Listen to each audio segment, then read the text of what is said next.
All right, we are live for the morning check-in, and as always, looking forward to connecting and sharing my 2 cents on a variety of subject matter and trying to decipher the mainstream narrative and shoot it straight to you, give you something to think about, give you something to ponder, and hopefully give you something to use as information to better prepare to protect and preserve everything that you've worked so hard for. But anyway, my name is Mike, the host of the morning check-in, and as always, looking forward to connecting.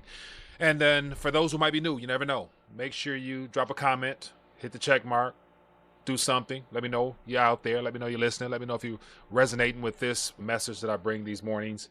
And it's going to be a good one because it looks like the Fed is caught in between a rock and a hard place because they only have two options for the most part. Whether you let the system crumble under the weight of just exponential debt, or they decide to rip the Band-Aid off the monetary piping that they've been trying to contain and just flood the world with currency. And so we got an interesting headline coming out in reference to the FOMC meeting, so we're going to talk about that. And then I also have just more narrative between what the orchestrators of this great reset, will love us to focus on rather than what's really happening from the other hemisphere, i.e. the Eastern Hemisphere, and of course everything in between. So it's going to be a good one, my friends, and I'm definitely looking forward to connecting and sharing my 2 cents on this subject matter. So if you have not, definitely make sure you subscribe and make sure I'm streaming and everything is flowing smoothly on my end here before I begin ranting and getting further into today's discussion. Okay, as always, let me just jump right into it. I want to just make sure, if you haven't, hit that thumbs up, check mark, like, whatever it is, wherever you're watching from, so that I know that you're feeling me. And of course, we get into some good news, get into some market activity, get into some headlines, and I'll filter through the noise so that we can make sense of everything. So it's going to be a good one, my friends. Going to be a good one. Going to be a good one. And it's been a minute, but for those, if you have not, I would encourage you to test your monetary literacy. And it has everything to do with this 10-question quiz known as the Dollar IQ quiz. And it's basically a simple way to better test yourself to see where you stand in reference to your monetary literacy, as I like to refer to it as. And of course, get you started on the journey to a better understanding what we call a dollar, or AKA Federal Reserve note. Because as I always say, not all dollars are created equal. And we're going to find that out real soon, my friends.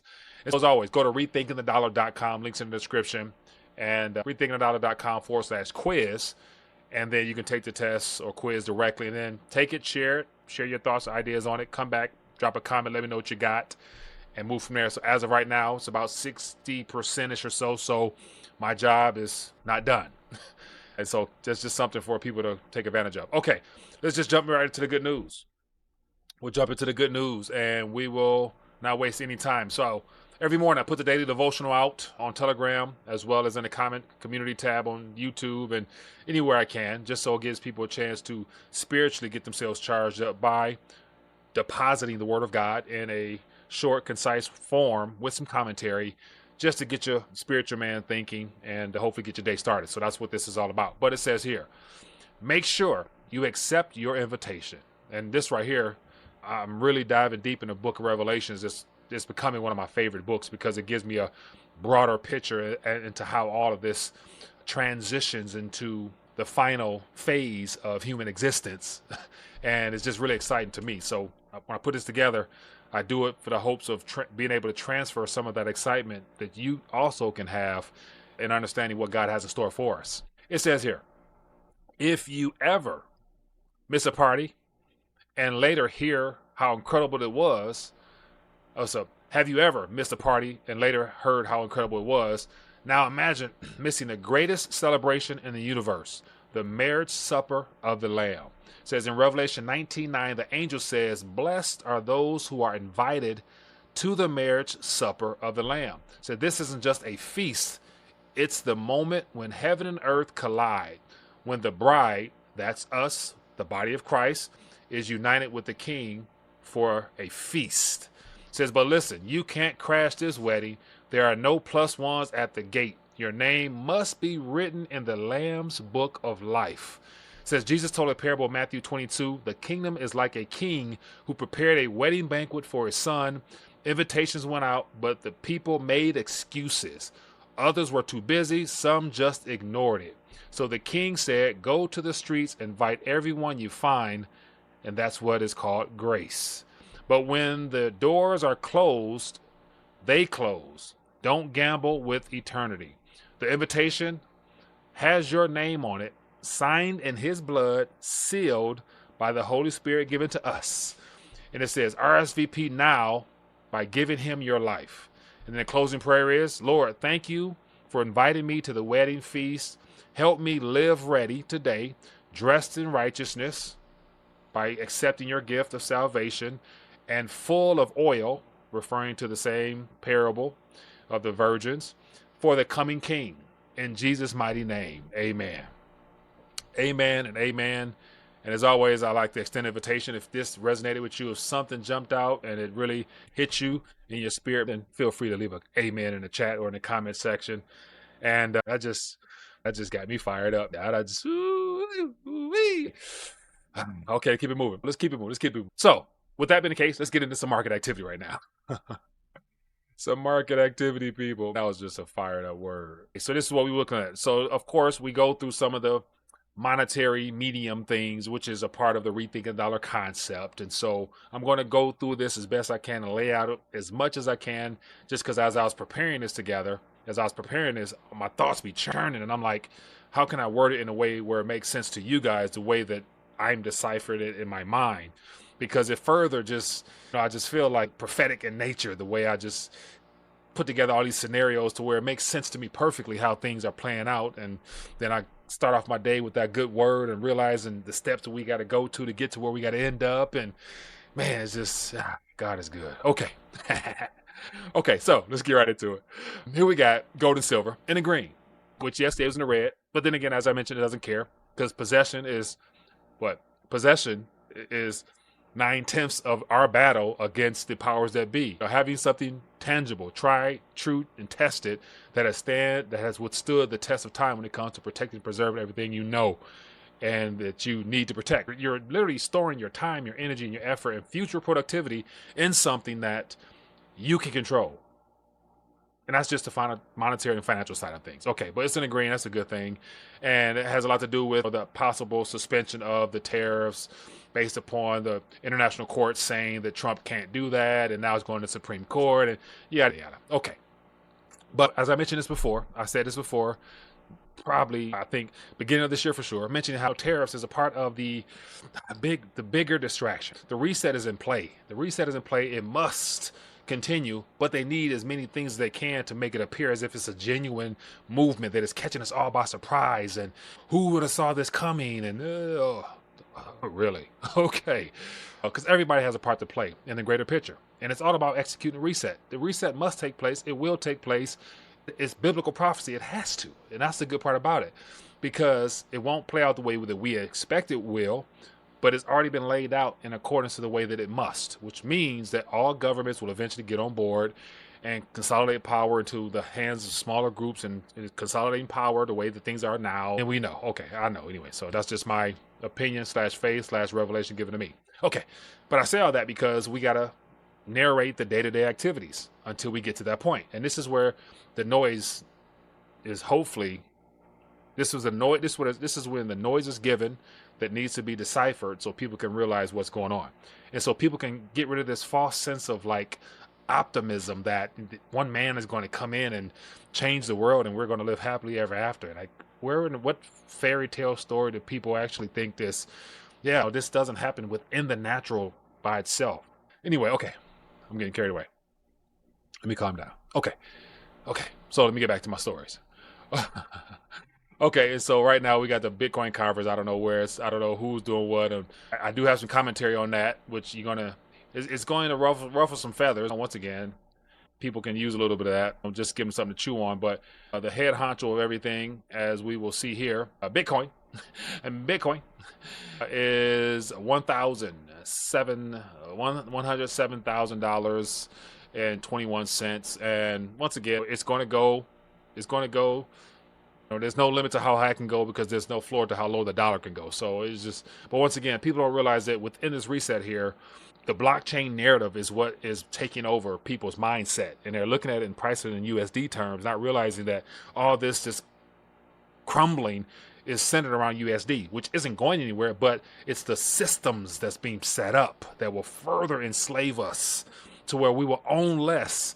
And they say that we'll be happy with it, referring to Klaus Schwab in the World Economic Forum. And I just see how this plays out further because people are so excited about owning nothing tangible, being excited about everything that it could do for you, barring everything goes smoothly, as if it ever does.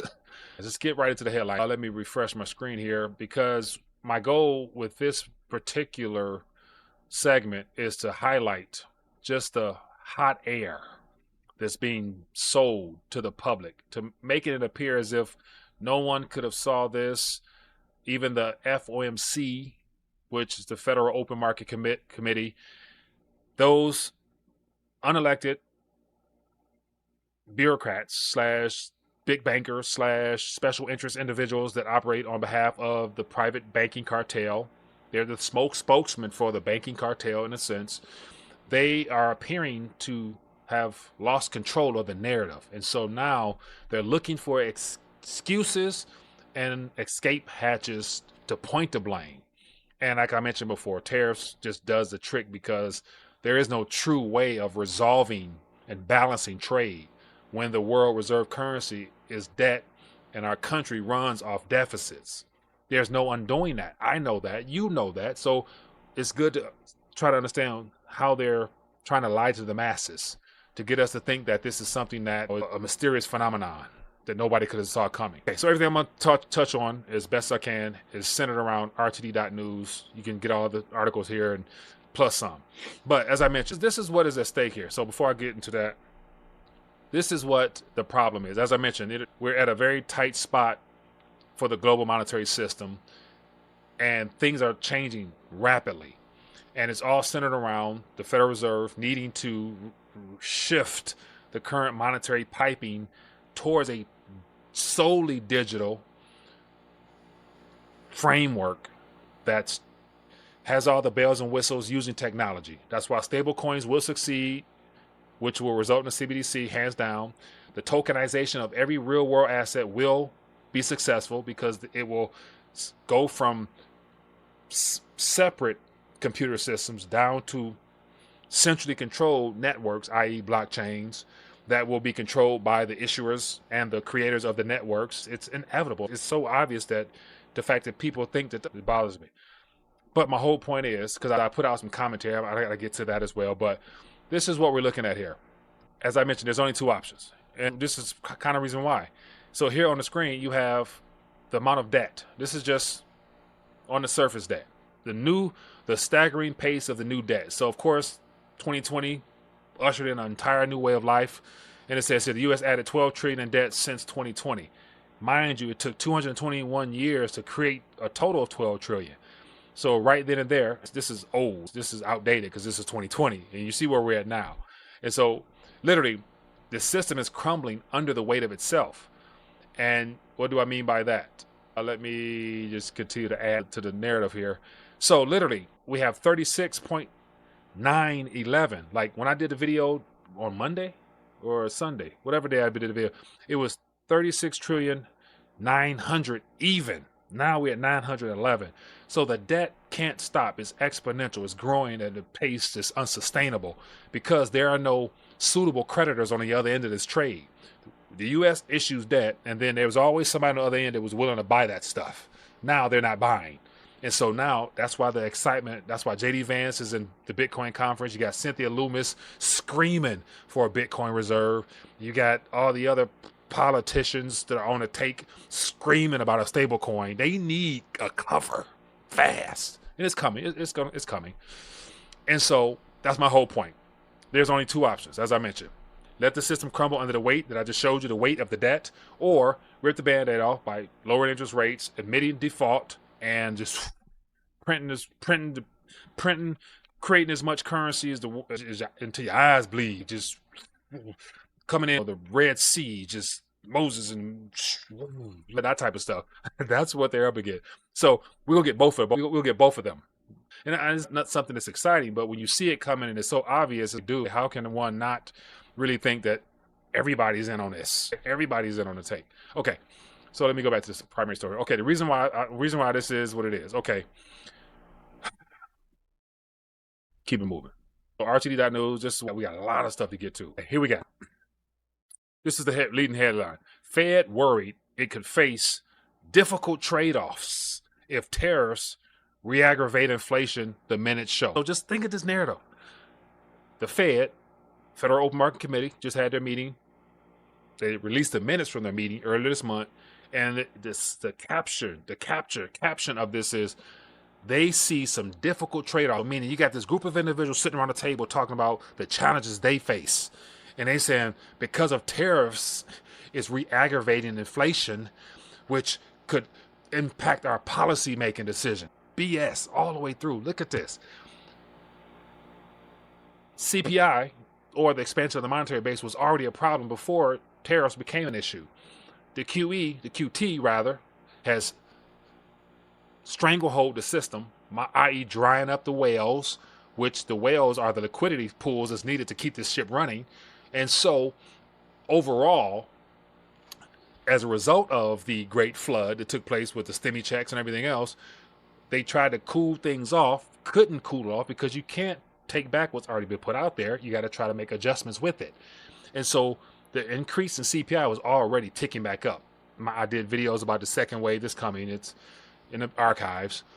And so they needed something to blame. And it was so obvious that when Trump came on the scene talking about tariffs, we need to make trade fair. We need to tax. How are you going to do that, buddy? And so some people say it's working. Some people say, look at the bigger picture, people. The bigger picture. No liquidity, no system, no debt, no lifeline. Uncle Sam, flat. What exactly here? Read between the headlines. Okay, so at the very top, breaking news. Trump could ask Supreme Court to halt tariff block as soon as Friday. So the Supreme Court is supposed to halt the international trades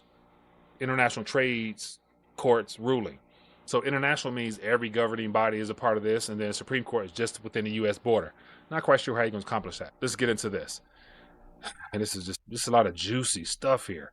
It says here, the summary, Wednesday, of May 6-7 meeting of the FOMC reflected ongoing misgivings about the direction of fiscal and trade policy. Okay, fiscal and trade policy. Not sure how the misgivings, like how it's confusing. You can't ask other countries to pay more at the same time that we don't produce nothing, so something has to give somewhere. It says here, participants noted that the committee might face difficult trade-offs if inflation proves to be more persistent while the outlooks for growth and employment weaken, Minutes said. Let me decode this. So, according to the Federal Reserve, their entire mission supposed to be price stability, maximum employment. Those two mandates is why this entire entity exists. And they use it by controlling the elasticity of currency. They put more currency out when it's needed, or they bring more currency back by tightening rates. Loosening rates, tightening rates. Simple. But they do it and on behalf of the banks, the commercial banks that benefit the most through fractional reserve lending, and the monetary base continues to expand. So CPI, the price stability side, is ever increasing. That's why 2% inflation is literally them saying that we're going to expand the monetary base 2% every year continuously, but they're lying there too. It's more than 2%. And then maximum employment, the amount of people working. The more people working, the more they'll spend. The less people working, the less they'll spend. Okay, so here's a catch. Here's a problem. Without even going any further, here's the problem they run into. I can just be 100%. The two mandates, they fail both. Why? Maximum employment. If you look around, or I'm sure everybody knows somebody who's lost their job. And so the closer it gets to, I forgot the saying that it's a market slowdown when your friend's friends lost a job. It's a recession when your friend lost a job, but it's a depression when you and everybody lost their job. It's like we're getting, and that's where things are going. But it's not a phenomenon surprising. The markets have been shifting gradually as a result of the advancement of technology. So with automation and AI, those two factors are deflationary in nature. So it's automatic that every employer has to now reconsider how can they use and leverage these tools, which comes at the expense of employees. So it's only natural. So more jobs will be lost, and that's going to be a problem because they can't use that narrative anymore of saying that, oh, we got to lower the rates so people can hire more. But even if they lower rates and AI is still implemented and automation is implemented, people are not going to hire back because at the end of the day, it's all about profit. So every publicly traded company that is a mass employer is concerned with profit over people. Natural. Then you look at the monetary base. I just want to let me share with you just things that I keep my eye on. Let me see if I can find it. Okay, I was going to look at the end. Let me see here. Give me a second here. I got it. I got to find it. But if you look at, where'd it go? If you look at the M2, it is ticking back up. Let me go back here. Nope. So if you look at the M2, which is just a good way of understanding the current monetary base, it has been ticking up regardless of what they were doing. So even when they were tightening the system, even when they were tightening their policy, making it more restrictive for the economy with the idea of trying to save the current structure, it was temporary because they can't do it forever. And so so here's a real kicker. Just the idea that on the screen, this is the M2. M2 consists of, for those who may, M1 and M2, savings deposits, small denomination time deposits, retirement accounts, IRAs, balances in MMFs, IRAs, whatever, and includes M1, which is cash, coins, stuff like that. Okay. So if you just look at this graph here, ever since the Federal Reserve was created, which going back here, it was so small. Going beyond this point here, it was so small, it wasn't even noticeable. But every gray bar that we see here, like we see this gray bar, and all the ones down, more currency, more currency. So we're in a gray bar now. They're not telling us because this is the Great Reset, so they're not going to show it on the screen. But it's already been going through the roof. And let me hone in. So literally, this is the last 5 years since that 12 trillion surge that I showed you on an earlier graph. And this is the QT where they were calling themselves trying to dial back on creating currency. But of course, we see here it all changed as they start going back this way. So they're losing the ability to cover up the narrative of inflation because consumer prices will respond in some form or fashion as a result of more currency being created. So they've lost with unemployment because we are going to have an unimaginable amount of unemployment coming real soon. And then the idea of them containing CPI, because currency or the price stability failed. They failed at that already. Second wave is going to come, especially after they rip the Band-Aid off and flood the world. So they're stuck between a rock and a hard place.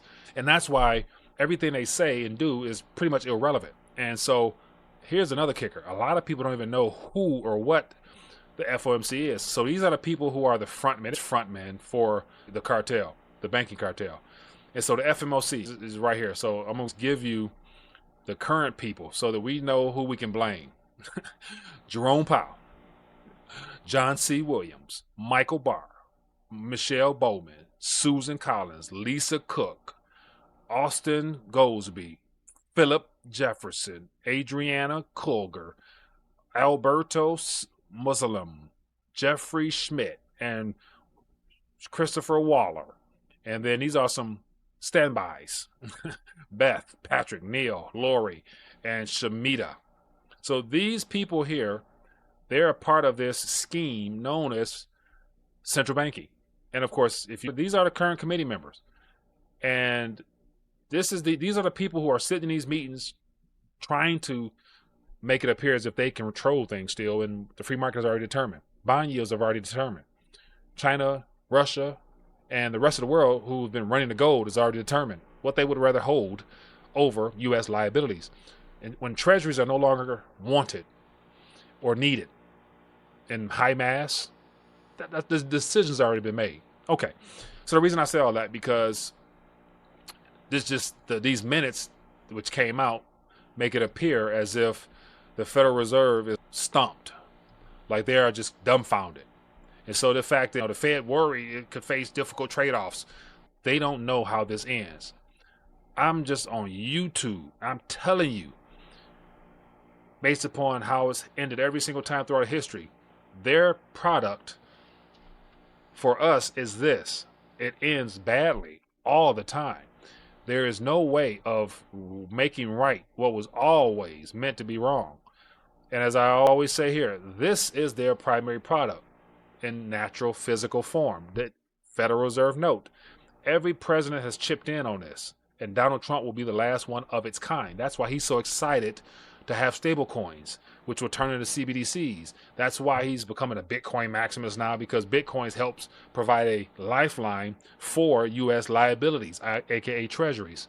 So all these men were in on the same heist. This is the greatest heist in human history, people. And so once again, it's all about protecting the system. And I'm a little bit everywhere right now, but this all makes sense to me. Hopefully it does to you. Let me show you a glimpse of what the system looks like. This is probably a graph you've never seen. It's so complicated where I can see how they don't teach this in school, because if people knew that this was the system that stands to crumble, I wouldn't want to know this either, but I just can't help myself. So what am I talking about? So the whole show is based upon FOMC blaming tariffs and everything like that, and there only being two options. As I mentioned before, the two options are let the system crumble in its own weight or rip the Band-Aid off and flood the world. They're going to do both because the system is unsustainable. And this is the system, people. Let me show you what the system is. So this is a diagram, an infographic showing the complexities of the Federal Reserve note system.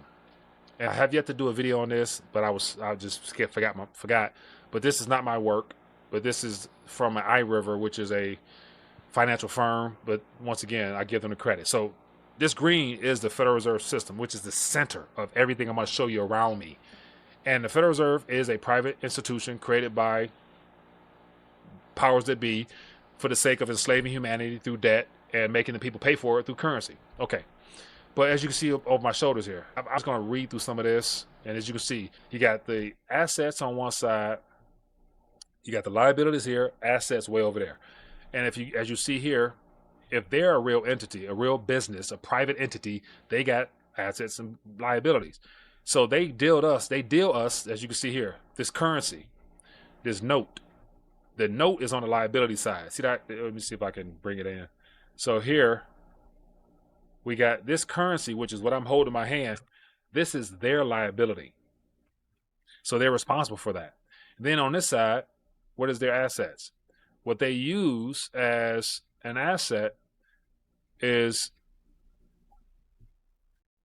U.S. treasuries.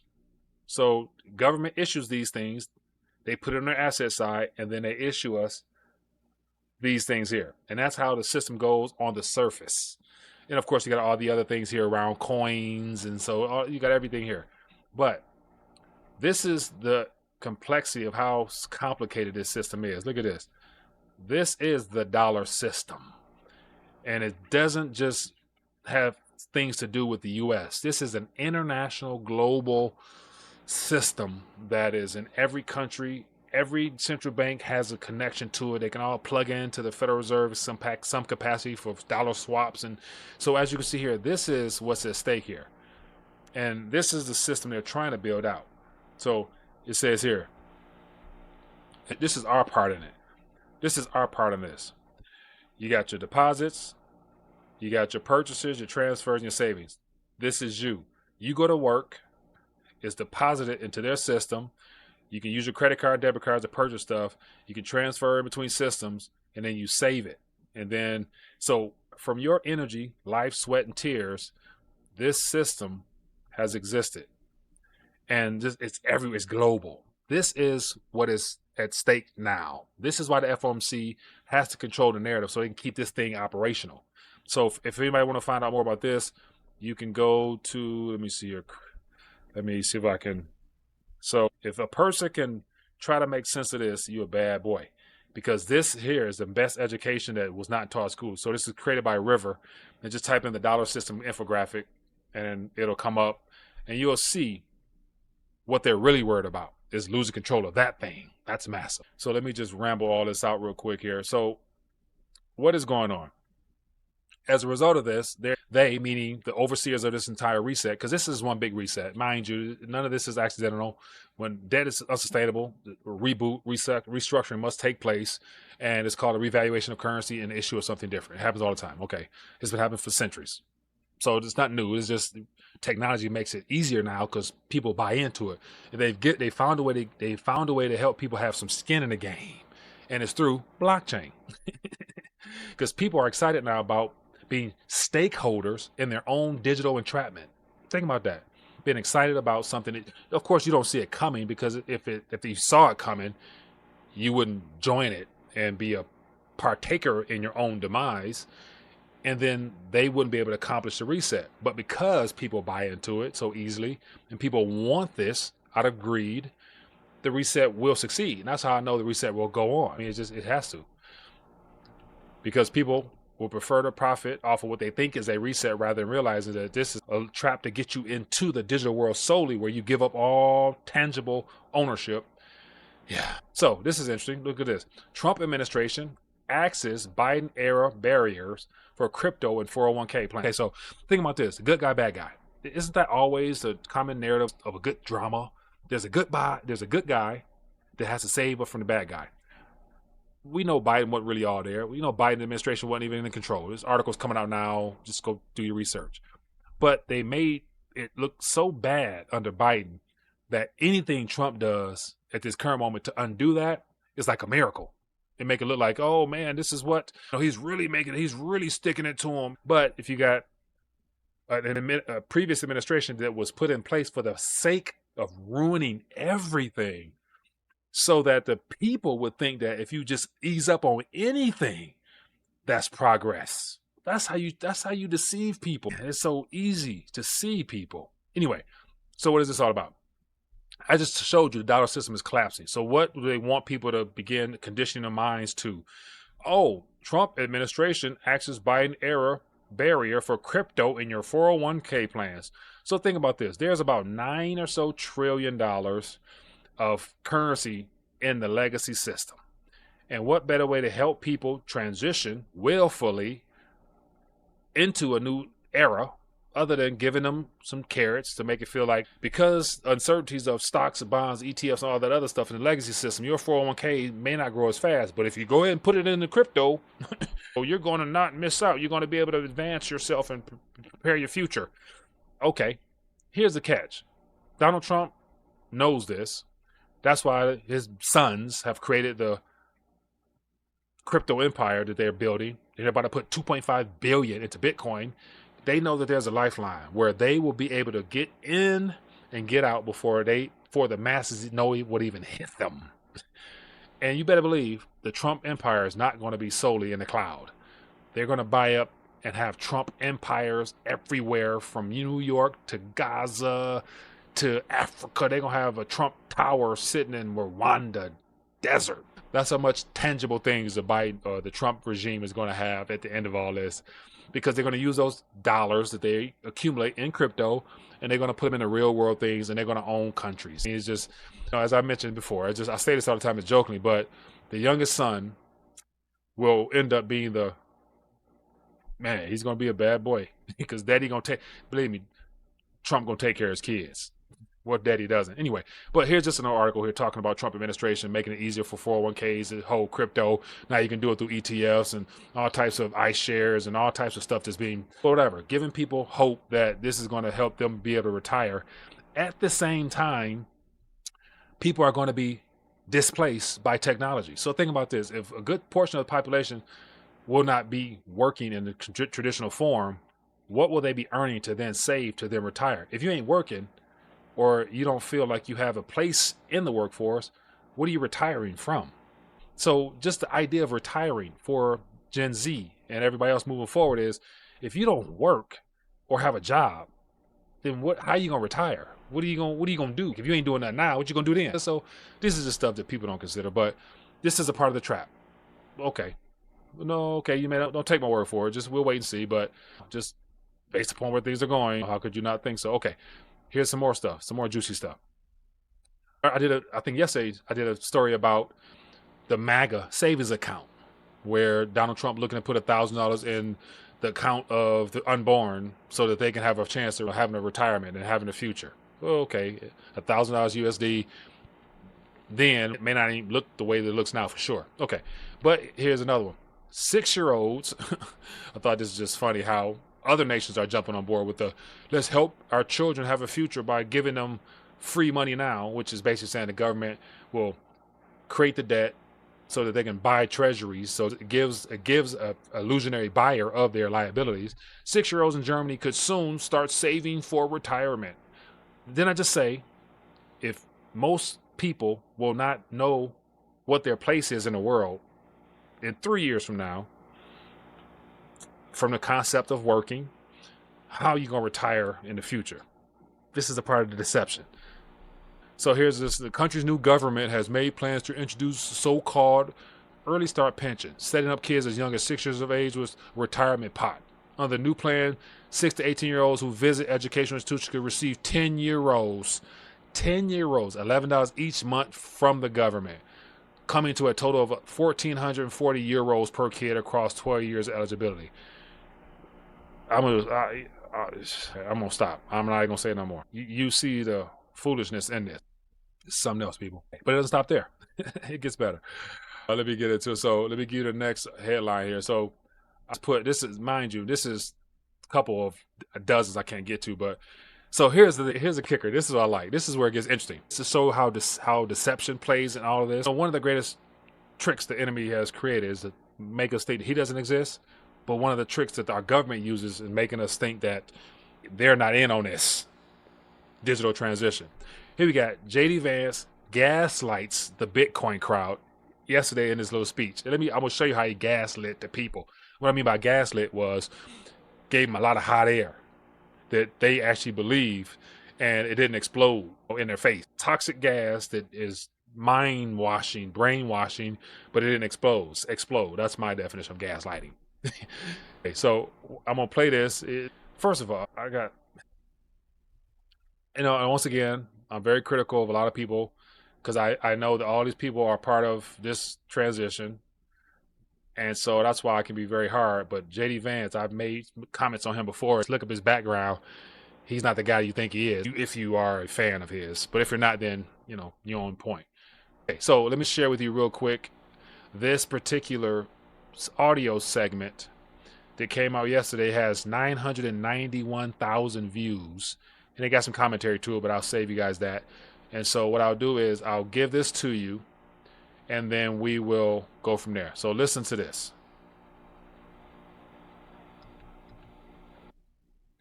Let me cut my audio up so I can make sure I hear it.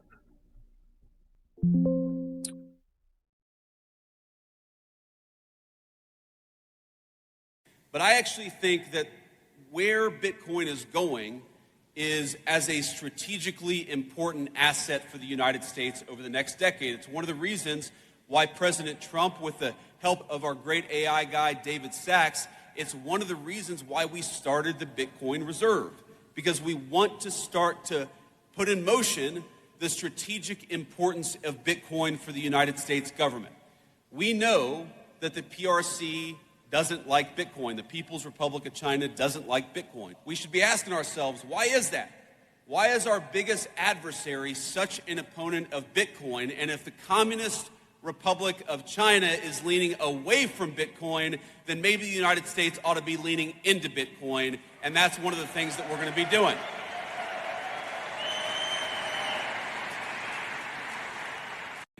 But I actually think that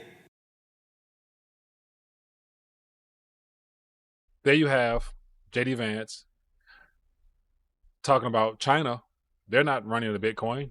So we should be running opposite of them. What are they running to? I got some information, but here's just more information as to how the script is all scripted. I talked about this a year or two ago, how China went through a rebranding where they try to make it appear as if they're more for the people by changing their names from CCP to the PRC. And he talked about the People's Republic of China. The People's Republic of China. The fact that you're addressing them by their new rebranding name, trying to give them a new image as if they're for the people, is a part of the crap that comes from these people's mouths. He made an emphasis of saying the PRC, then he said the People's Republic of China, just in case people in the audience didn't know. It's been CCP since before I was born. The communists, China's Communist Party. They're communists, meaning that they are top down. We republic people in this. It's those at the top. They control everything. We all know about the surveillance state and everything like that between. That's what's being built out here in the U.S. It's coming. Don't worry about it. Be patient.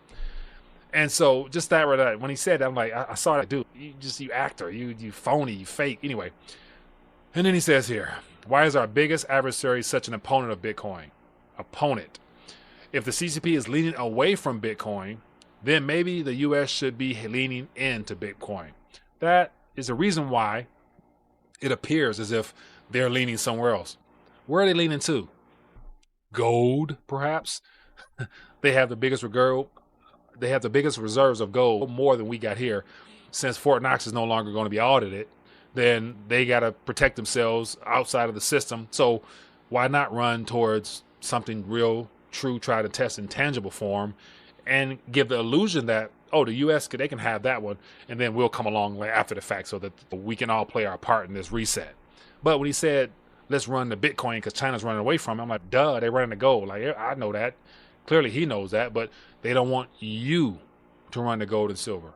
They want you to run where they're going because they're operating in our best interest by holding Bitcoin on our behalf. So here's a catch. If the U.S. can't admit or willing to address and take care of their own financial house with gold, what are they going to do with Bitcoin? Okay, but of course you knew that. And so that's just something that people should be concerned about. When a government can't take care of his own house, his own finances, you think they're going to really make a difference with Bitcoin? Okay, but just a couple more here. And so here is what is of importance. So JD Vance is up here gaslighting people on Bitcoin and why the U.S. will have a reserve. Right, we know why the reserve is. I mentioned it's just an escape hat for all the currency that's coming. They need it to look good so that they can then recycle those dollars that go into Bitcoin and try to pay off the debt. Once again, by the time they try to pay off the U.S. debt, gold will already be at numbers we can't imagine, and nobody's going to be willing to receive the compensation from the damn debt treasuries and the bonds. Okay, but here is what China is doing. Shanghai Futures Exchange to open wider for the foreigners in bid to internationalize the renminbi. So, what is this all about? The Shanghai Futures Exchange is the primary method in which they are trying to bring reality, bring truth to the metals markets and commodities markets because it deals with real physical delivery, not the Western Hemisphere futures paper contracts, which has corrupted the entire structure. They're doing physical work with real stuff, and they're trying to incentivize people to use the yuan, aka the renminbi, to be a part of this transition. So they're building based upon using tangible things, and the U.S., J.D. Vance, and the Bitcoin regime and the Trump regime trying to make it look like Bitcoin is a place to be. It's perfect cover-up. Man, who thought of this? Anyway, so real quick here, this is what is not going to be told and the way it's going to be told here. The Shanghai Futures Exchange released drafts proposals on Tuesday to further open domestic futures to overseas investors and brokers as part of an effort to help internationalize the renminbi. So we have domestic futures, which are exchangeable for tangible metals. It says China is the world's largest consumer of industrial metals by far, but much of the trade is priced in benchmark overseas benchmarks, but it's priced by overseas benchmarks.